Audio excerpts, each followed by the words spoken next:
अब आप खबरदार करिए उत्तर प्रदेश के शिक्षा मंत्री को उन शिक्षकों के लिए जिनके हक का पैसा देने के बजाय कोर्ट में दौड़ाया जा रहा है, जिनके भरोसे नई शिक्षा नीति लागू करनी है, उन्हें घर चलाने लायक पैसा ना देकर सब्जी बेचने और मजदूरी करने के लिए लाचार किया जा रहा है। नाम राशिद अंसारी, नौकरी उत्तर प्रदेश में हरदोई के सरकारी स्कूल में अनुदेशक की। मजबूरी फल का ठेला लगाकर घर चलाना। लौकी, तरोई और तरबूज लेकर मंडी में जिन्हें बेचते आप अभी देख रहे, इनका नाम है मंजेश। नौकरी ये भी उत्तर प्रदेश के हरदोई में सरकारी स्कूल में अनुदेशक के तौर पर करते हैं, लेकिन मजबूरी ऐसी कि सब्जी बेचकर ही अपना घर चला पाते हैं। तीसरी तस्वीर देखिए, नाम नवल किशोर, काम उत्तर प्रदेश के ललितपुर में सरकारी स्कूल में अनुदेशक।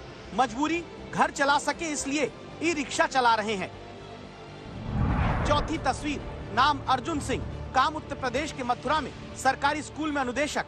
लाचारी, सरकार की वादा खिलाफी की वजह से चौकीदार बनना पड़ता है।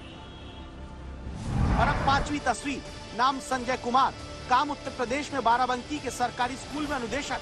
मजबूरी सरकारी विश्वासघात के बाद मजदूरी करके घर चलाने की। उत्तर प्रदेश के जिन लोगों को आप अपनी टीवी स्क्रीन पर अभी देख रहे, इन्हीं के भरोसे प्रदेश के शिक्षा मंत्री इस बात को गर्व से कहते हैं कि शिक्षक और छात्र का अनुपात सरकारी स्कूलों में बेहतर है।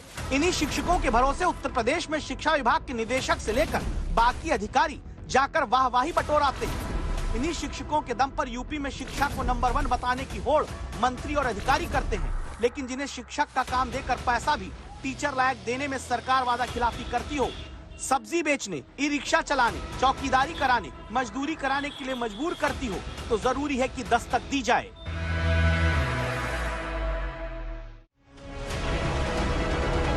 उत्तर प्रदेश में जुलाई 2013 से ऐसे स्कूल जहां 100 से ज्यादा छात्र हैं, वहां शिक्षक के तौर पर अनुदेशक रखे गए।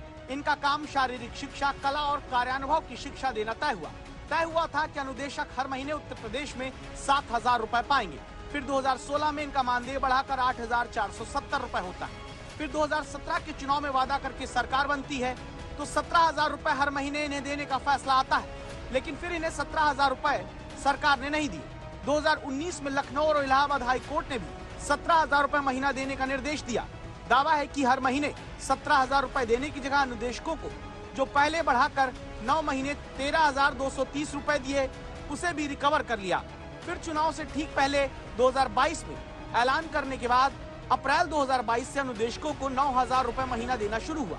दिसंबर 2022 में हाई कोर्ट की डबल बेंच ने कहा कि 2017-18 एक साल तो कम से कम इन्हें 17,000 रुपए हर महीने की दर से दे दो। मार्च 2023 में सरकार अनुदेशकों को पैसा देने की जगह सुप्रीम कोर्ट चली गई। नतीजा, जिन हजारों लोगों को शिक्षक के तौर पर बच्चों को पढ़ाना चाहिए, वो दावा है कि स्कूल में ड्यूटी के बाद खाली वक्त और छुट्टी में सब्जी बेचकर मजदूरी करके घर चला रहे। 9,000 रुपए में आखिर कोई घर कैसे चलाएगा? यही आलम यूपी के बाराबंकी जिले में भिलावल गांव में रहने वाले अनुदेशक संजय कुमार का है, जिन्होंने शिक्षा तो ग्रहण की, बच्चों को शिक्षा तो दी, लेकिन आज मजबूर हैं कम तनख्वाह के चलते हाथ में फव्वाड़ा लेकर एक घर में मजदूरी करने को। अरे सर, चल नहीं पा रहा है, लेकिन किस तरह से जीवन यापन किसी तरह चल रहे हैं, किसी तरह से काम चल रहा है। बहुत तकलीफ होती है सर, लेकिन अब क्या करें हम लोग। पढ़ाई तो की थी हमने बीकॉम, एमकॉम, बीपीएड और एमपीएड, एमए योगा, हमने इतना मतलब डिग्री ले रखी है, लेकिन अब ये 9,000 की नौकरी में, लेकिन अब सर किसी तरह से जीवन यापन नहीं हो पा रहा सर। संवाददाता समर्थ को ऐसे एक नहीं कई शिक्षक मिलते हैं, जैसे ये है महिला अनुदेशक रजनीश।